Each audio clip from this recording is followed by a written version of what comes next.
Hello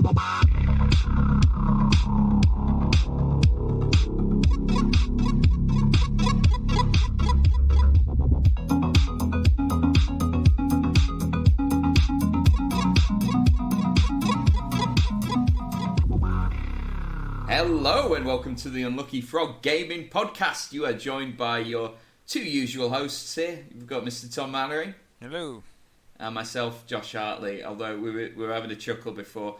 The software that we use for recording, Squadcast, lets you put in a little username, and Tom has, of late, because I was on his back for not putting anything in it to start with, and it would just be random numbers and characters. But now, of late, he has took a leaf out of Mr. Bart Simpson's book and has started going with the sort of Moe's Tavern Prank Calls names. So do you want to tell us what your name is this week? It's Oliver Klozoff. Oliver Klozoff? I want to see an Oliver Klozoff. Yeah, it's I basically... downloaded, I was telling you this before, I downloaded a list of all of Bart's prank call names. Some of them don't transfer so well in today's modern climate, so I'll maybe skip one or two of them. But that's fair. Most of them are still pretty good. Oh man, back when The Simpsons was like really good, like one of the best TV shows ever good. Like, I miss those. Well, I say I miss those days. It's all still there. But yeah. I remember watching Simpsons when I was a kid, like proper classic Simpsons, and I did enjoy it. But like, it's one of these things that I'm like, maybe just let it end. A bit like Family Guy as well, like, and South Park. Like, they're all, they all still have their moments, but you don't have to do things forever. I generally find that for the three, South Park's the one that's still.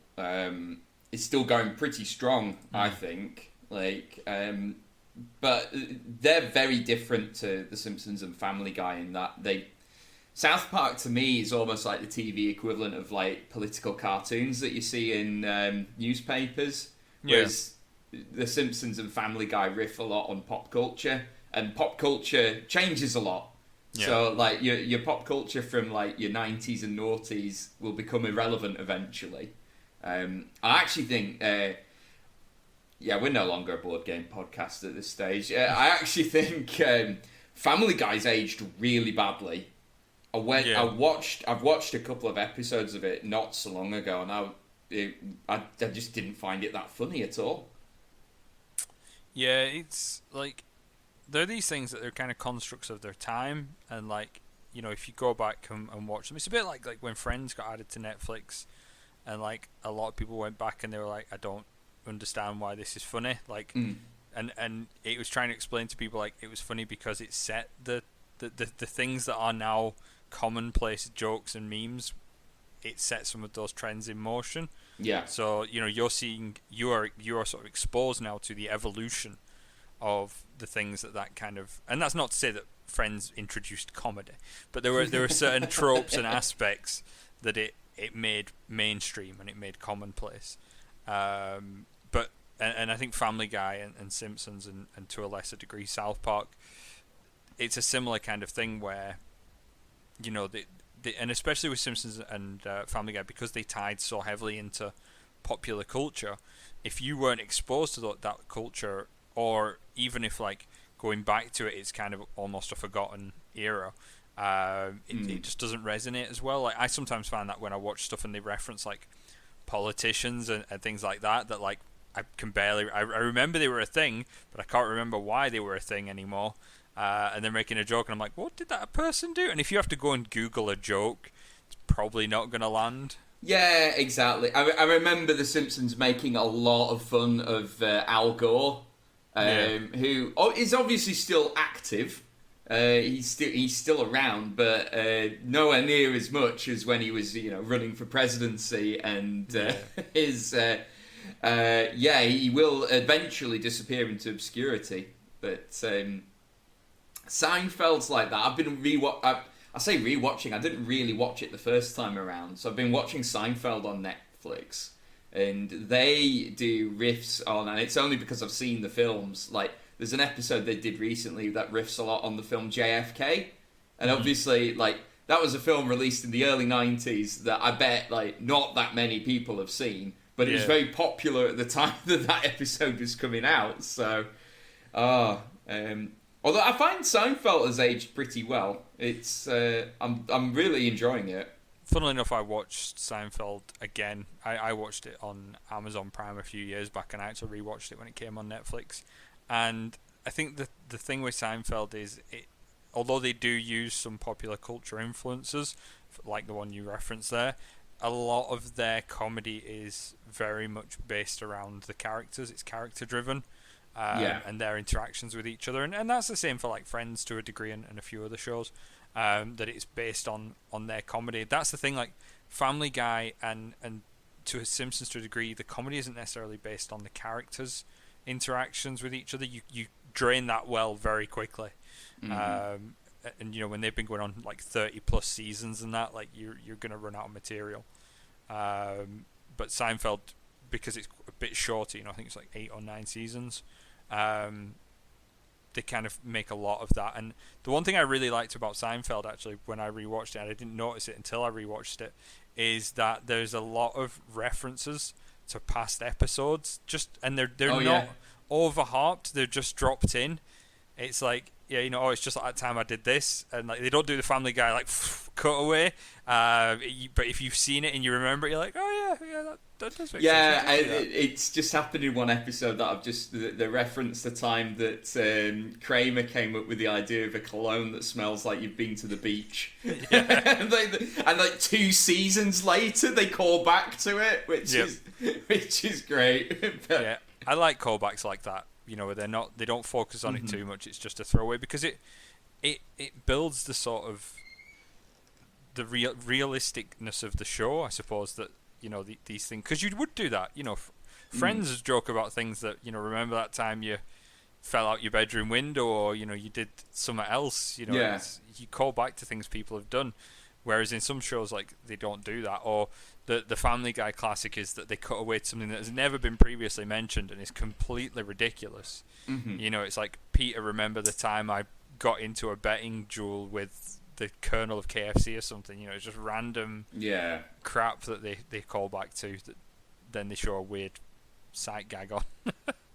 Anyway, I was just going to say, just to try and tie this in at least loosely to what this podcast is supposed to be about, RPG idea that has almost certainly been tried and executed by someone else, but it's an RPG where the players are playing characters in a sitcom, and the goal is effectively to try and create an episode, and the GM is the director. I mean, that's got to be done, right? I mean, you could argue that any roleplay is that, like, the way they actually pan out. You know, I've run Call of Cthulhu games, a cosmic horror that has come out more like a Seinfeld sketch. Oh my god, yeah. I've been party to some of those games. I think the unintentional comedy you can get from D&D, Pathfinder, Call of Cthulhu, you know, anything like that could sometimes trump a sort of planned skit. I think the problem is, if you get a situation like that. So I've actually played, and this is actually topical to our podcast.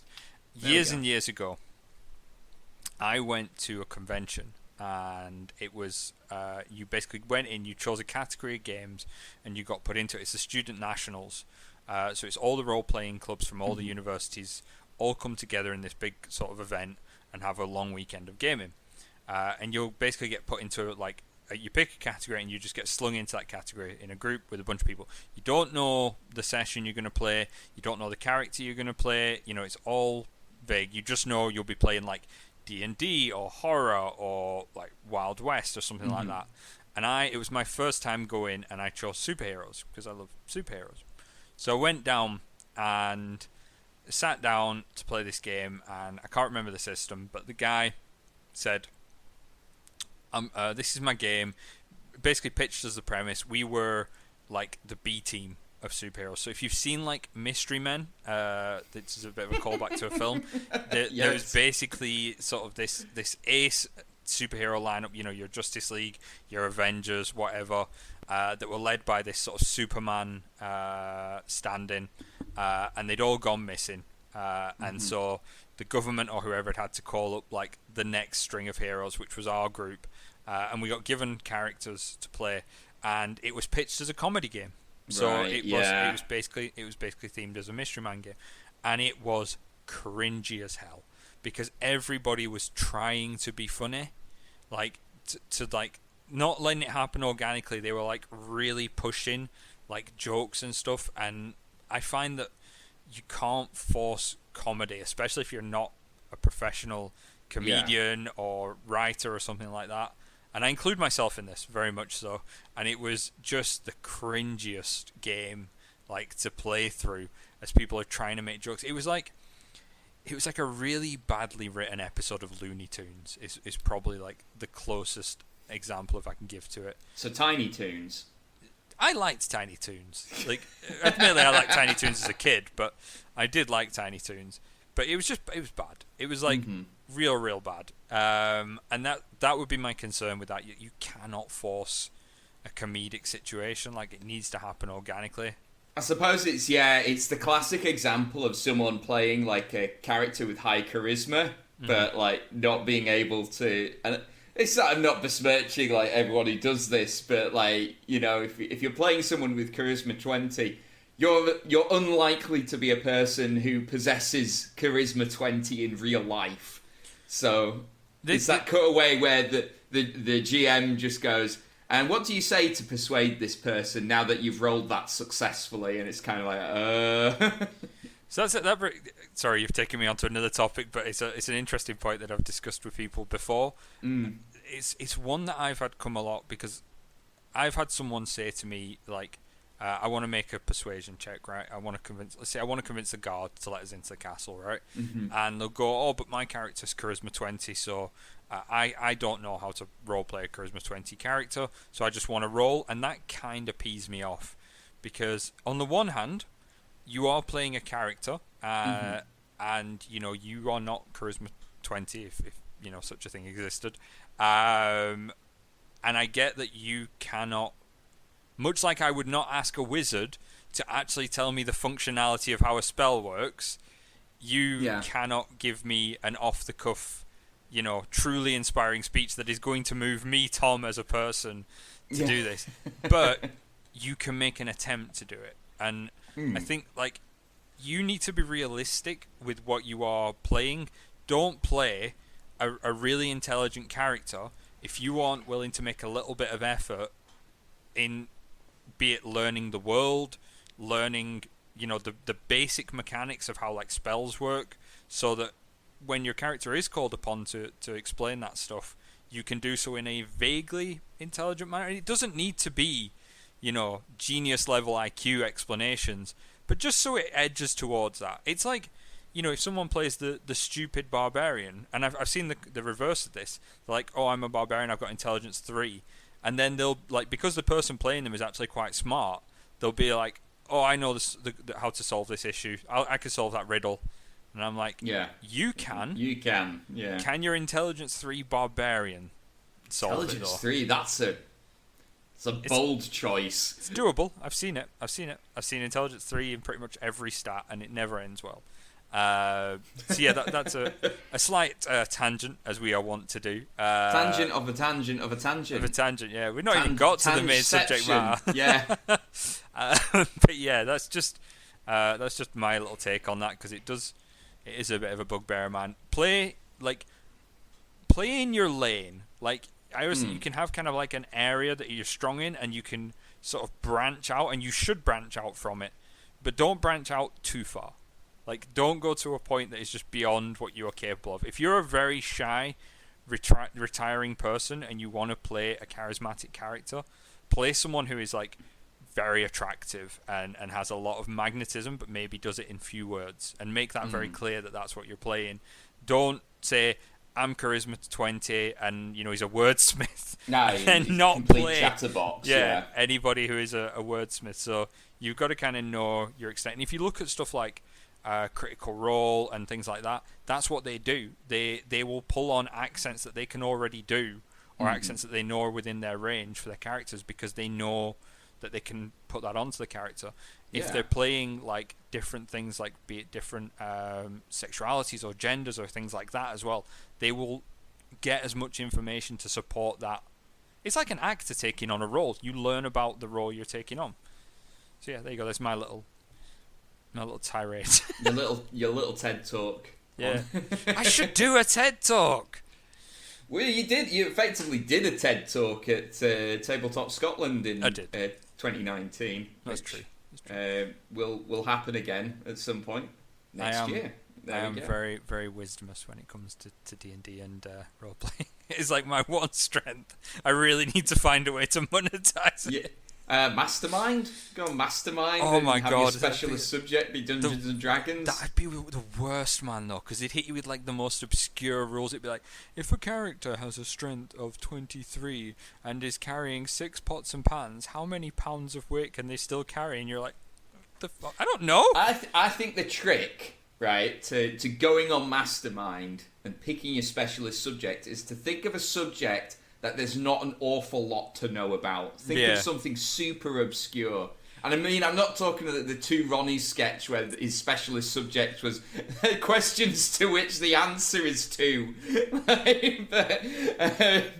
but that kind of idea, go like, and I don't really know what I would go for, but like try and get something which can be pretty narrow.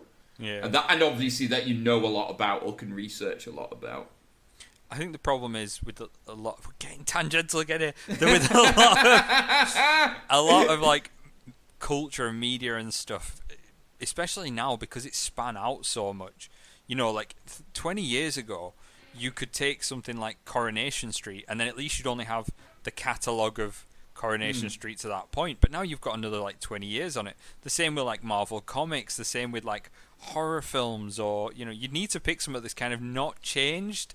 Like, it's had a very finite amount of information within it. You could go and making it topical here. You could pick Squid Game, for example. There's only one season of that out. I don't think they'd let you. Well, yeah, I don't know what the rules of the specialist subject is, but assuming anything goes, apart from questions to which the answer is 2, then... I've not seen that. I'm going to have to Google that. Have you? Oh, it's great. I think it's... I'm pretty sure it's Two Ronnies. Like, I can't mind... But, yeah. Nice topical reference for our listeners there. I'm sure you're all Two Ronnies is Two fantastic. Ronnies I love Two Ronnies. I was raised on Two Ronnies because my dad was a massive fan of them. Two Ronnies or Morecambe and Wise? Are you asking me which is my favourite? Yeah. Two Ronnies. Two Ronnies, good man. I love Morecambe and Wise as well, though. I couldn't quite get into Morecambe and Wise. I think I was a bit too young for them. Right. I think Two Ronnies were a bit more accessible at my age. My thing for Morecambe and Wise is it makes me think too much of Christmas. So like I can only really watch them in December. That's fair. Yeah, that's fair. God, they're classic comedies, man. You just don't make them like that anymore. Yeah. It's funny actually that sort of stuff has aged a lot better than some of the stuff that we were talking about that came out in the 90s and noughties.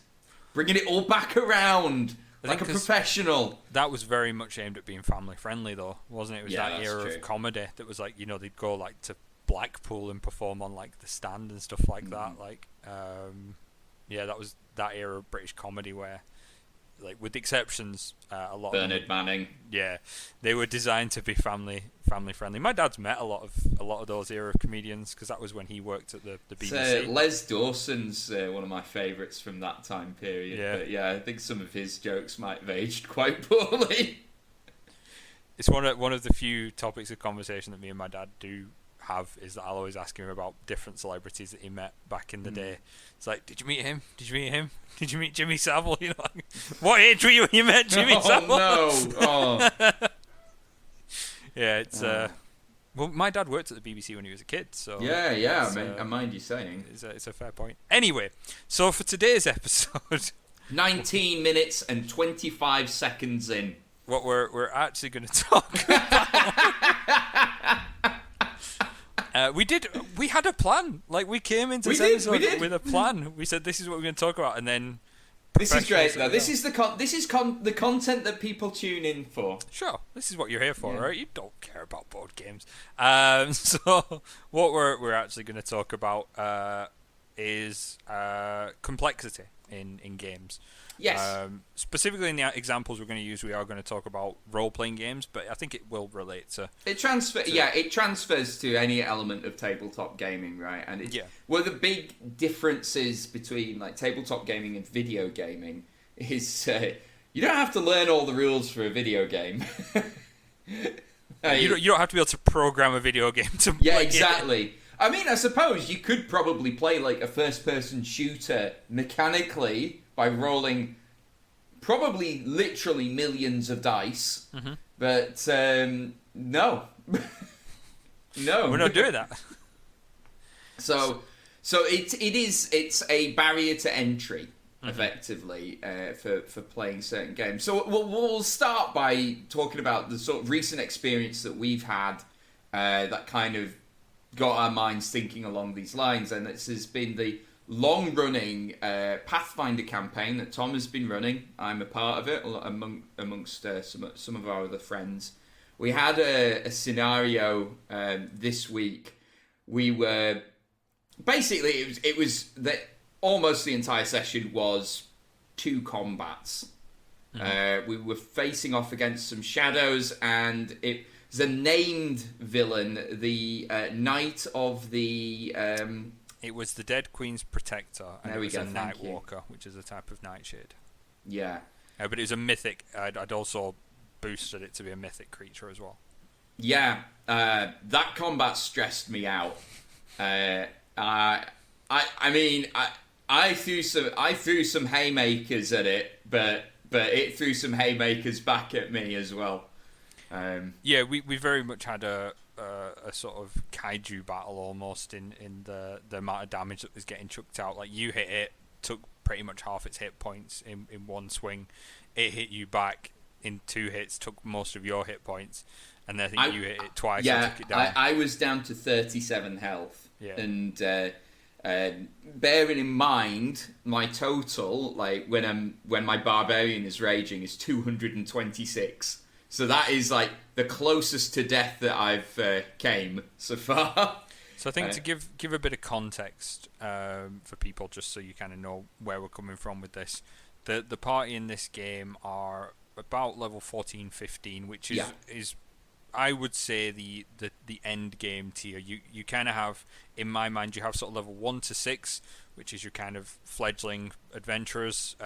You then have sort of 6 to about 13 in my mind, which is kind of your experienced, capable adventurers, and then like your 14 plus is kind of your demigod tier. Yeah. Levels of power. And the party they're sort of creeping into that demigod tier, but on top of that, to make things worse for myself, I've also given them mythic ranks, which I think you have 4 of at the moment, which each level adds another stack of abilities onto that. So they are a bit more complex than they seem on the surface. And then they're fighting obviously quite high powered ability enemies to counteract their strength. So you've got a party of people who are individually running a spreadsheet of a character, and I, on the converse side of it, I'm running several spreadsheets worth of enemies. Yeah, and I always think like the job of a GM at like the best of times is difficult, because you have to have a very comprehensive understanding of the rules. Like I as one of the player characters only really need to know what my character can do. And the basic rules of the game, and trust that the rest of the party and yourself will keep me right if I mess something up. You, on the other hand, kind of need to know everything. So I shudder to think at the amount of research and homework you do that goes into each session that you're running at, particularly at this stage. It's more than I would like, and probably less than I should, is probably the answer to that. I think what I'm finding for myself, and this is maybe a word of warning for other GMs, it's kind of, you need to know your comfort level, and you need to be realistic with yourself and your players about how far your campaign's going to go. And we'll come to this in a minute. Like, different systems your mileage may vary, but for me, definitely, I am very, very comfortable in Pathfinder First Edition. Like, I play in a game of Pathfinder First Edition, and I fundamentally co-GM it. Like, I play a character, but I will basically... a rule will come up, and the GM kind of looks at me and goes, Tom? And I'm like... Are you a backseat GM? Well, I am, but it's with permission. Okay, that's fine. That's fine. That's allowed. Like, the GM actually said to me, I wouldn't run this if you weren't playing in it, because it is a complex game, and I have a lot of experience in it, which makes... I would say from level, like, 1 to 12, I could run in my sleep, for the most part. The problem is, we aren't level 1 to 12 anymore, and I found in that session, just for myself, more often than I have ever had to, I'm like, hang on a minute, I need to check this rule. And there were several times I had to basically pause the game and read a rule, because I had either so many or such complex rules that I needed to make sure we're interacting correctly. And I've kind of created a rod for my own back there, because some of the mythic stuff interacts in a weird way with other abilities, and if I'm not 100% on that, it can slow it down. So I think the thing that I would kind of take away from it is obviously know your level of competency. I think the other thing as well is don't add to your workload. Don't use mythic rules. They're really cool, but my god. Yeah, I was actually going to outright ask you, do you regret unlocking that Pandora's box? No, I don't. Okay. I love the mythic rule set. I think it makes characters feel very powerful. It gives them some really cool abilities. It remains one of my favourite Pathfinder books and sort of supplements because of what it represents. That being said, it isn't perfect. It can be very busted, which it's one of those ones that you can break characters without really trying. I mean, for example, you're chucking out 150 damage on a crit, which is not an uncommon thing for you to get. Which is even on, like, that creature you were fighting, I think he only had about 300 odd hit points. Yeah. And he was, like, in the CR system, which is level of difficulty, you guys are level 14, and he was CR 17, so there's, like, he should be considered I think it's a very hard encounter when they're 3 higher, and with the exception of putting some hurt on you, he didn't really do that much to the rest of the party. No, I was a very good distraction barbarian. But there's a lot of stuff I could go into, and I'm not going to soak up the episode time with it, because we've already spent 19 minutes talking about Morecambe and Wise.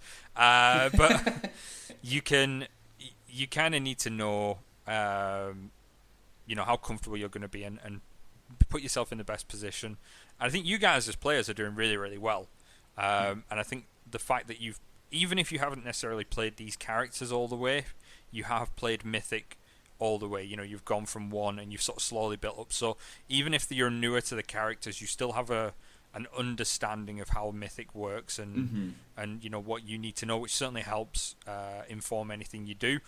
I think if I were planning a campaign to go into high tier again, so where we are now, which I am doing in my Saturday game, sure, yeah, I wouldn't include Mythic in it, sure. Because it's another level that makes something that is already tricky to run. And my heart goes out if anyone listening to this has run the actual Mythic Pathfinder Adventure Path that goes up to level 20 and Mythic rank 10, you are a god. Like, I doff my hat to you if you've run that successfully. Right in, guys. Right that into must be that. A bitch. Yeah, jeez, yeah, I think that the reason I thought over and above the complexity side of having Mythic, it must be frustrating for you as a GM, like, in terms of trying to come up with challenges for us as well, because as you said, that guy should have been a really difficult encounter for us, and for all intents and purposes, I took him down with 2 hits. Yeah. No, it is. it's not even a mythic thing. Like, finding appropriate challenges for your players that feel both challenging, nerve-wracking, but without the intent of actually killing them, is probably one of the hardest things you as a GM will do. And it's something I do get frustrated with, because as I've mentioned on this show before, I'm not a great loser, and I don't feel you don't lose as a GM if your monsters get killed. You don't lose anything. But my concern and what frustrates me and where that comes into play is I don't want you guys to have a bad experience with it. And I'm like, yeah, of course. If they feel they've just stomped every encounter and there's no challenge, I've failed. That's a failing on my part, that I've not made this entertaining enough, I've not made it challenging enough, and that frustration that I would normally feel in losing a game is sort of turned inward. Yeah.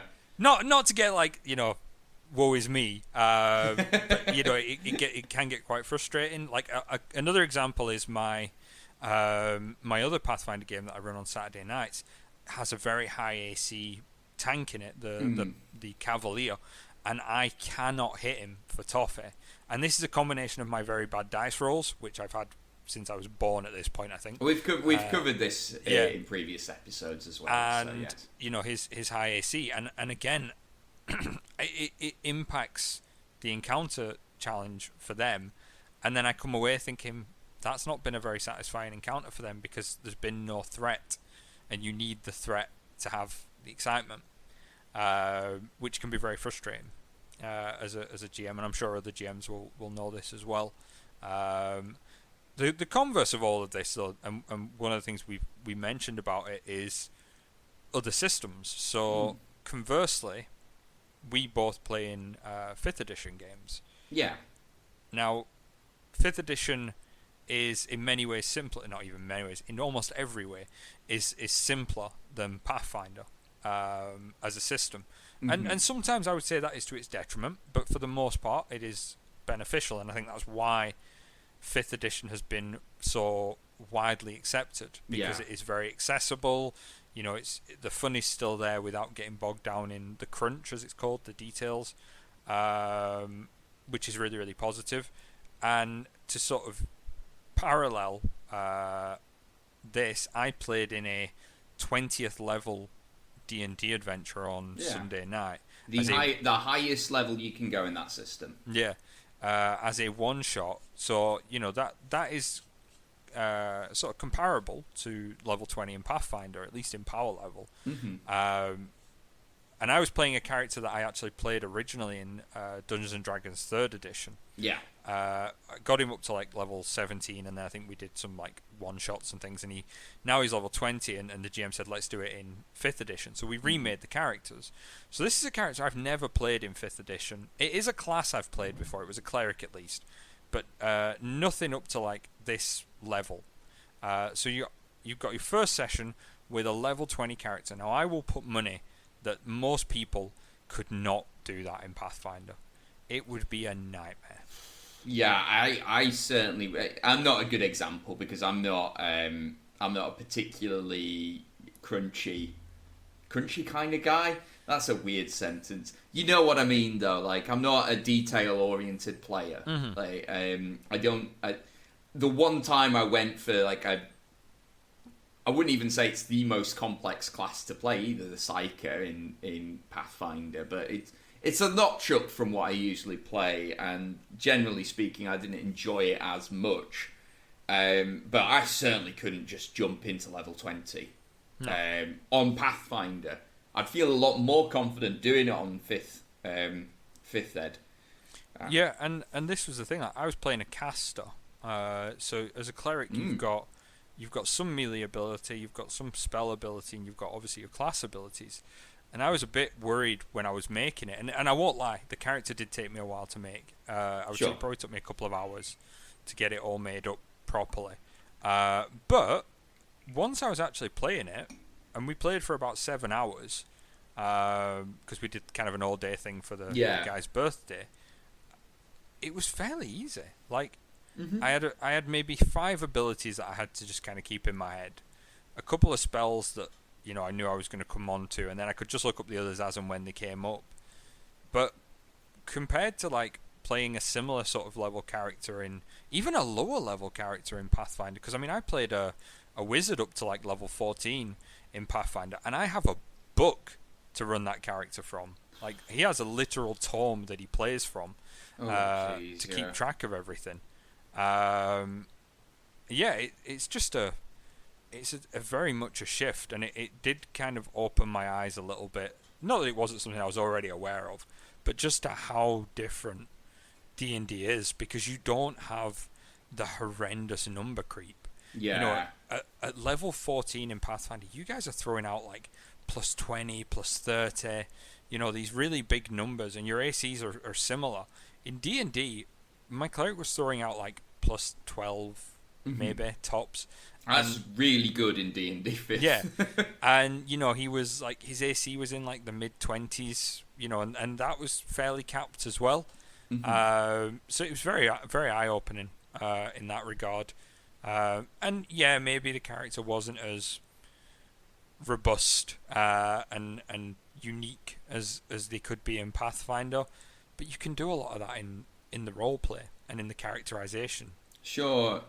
I've played a couple of games of D&D, like not just the regular one that I'm in with Dave Wright, but like I've played another couple of games. You ran one for us unlucky frog folks during lockdown. Frogs in the room. I've never, and I understand that's part of the appeal of a game with more complexities. You have more choice. I've never found 5th edition lacking in enough choice. I think there's enough content out there for it that I could build whatever kind of character I wanted to build. If anything, actually, when I'm building characters and leveling up in Pathfinder, I get a bit of choice paralysis. There are literally, if you're using feats in Pathfinder, there are literally thousands, and like it's like how can I make an informed decision? I can't. Yeah. I'm not going to read through all of these. There is just no way that's happening. Bit of light bedtime reading, the Book of Feats as you just page through. Right. So yeah, but I want to make it clear what Tom and I are not saying is Pathfinder bad, D&D good. Right? No. They are different, and they offer different experiences, and I totally get why people what attracts people to like the big numbers and all the different choices that Pathfinder offers. I can see that. It's just for me, and like the last couple of sessions that we've been running in Pathfinder is what's really hit it home for me. It's like I'm playing a barbarian, which is one of the simplest, if not the simplest class to play in that system. And we're kind of at the sort of top of I'm hitting the sort of complexity level that I'm happy with. And it's getting into the stage now where I'm like, okay, what does this do? Like, it's when I was leveling up, I was thinking to myself, all right, which rage power am I going to select that I'm going to forget that I have now? Like, no, I think that's a fair point, and you've hit the nail on the head there. I'm not saying that D&D is better than Pathfinder. I don't even necessarily believe that. I started with Pathfinder, before 5th edition. Like I started with D&D back in 2nd edition and 3rd edition. Back in today. But then, I spent a lot of time in Pathfinder, and I was very invested in it. I ran the society. I've run dozens of different groups of Pathfinder players. It's a game that I have a lot of fondness for, despite Paizo's current situation, but that's a different matter altogether. See a couple of episodes back, guys. And recently, during lockdown, I started a new campaign, and I chose to run Pathfinder even with 5th edition right there. Sure. So it's not something that I don't think it's still got value, but I think as a player or a GM, you need to assess your priorities. And if you love crunch, if you love just hundreds and hundreds of options, and you're willing to take everything that comes with, the bookkeeping, the sheer scale of knowledge that you as a GM may need to have, then Pathfinder is great. And the amount of material available for Pathfinder is, I would argue, almost second to none. Even with the fact that they're now doing second edition, because it also tied into all of third edition. But then on the other side of that, you've got fifth edition, which is a lot simpler, a lot more digestible, a lot more accessible. So if you're coming in it, and this is the recommendation I will make, if you are coming in as a new player, fifth edition is 100% the game to go for. If you're interested in Pathfinder, great. I'd still start with fifth edition. Sure. Because that will give you all the foundations, and then you can transition into Pathfinder and everything that comes with it. But yeah, like, it's something I think you need to bear in mind, and I think it is something that Paizo have probably taken on board with the second edition Pathfinder, although, to be fair, from some of the stuff I've heard, there are some rules in that are arguably more complex. Yeah. But I saw a Reddit post yesterday, and it made me kind of realise something. 5th edition has been out for a good period of time now, years. And in all that time, they have only introduced one new class, officially.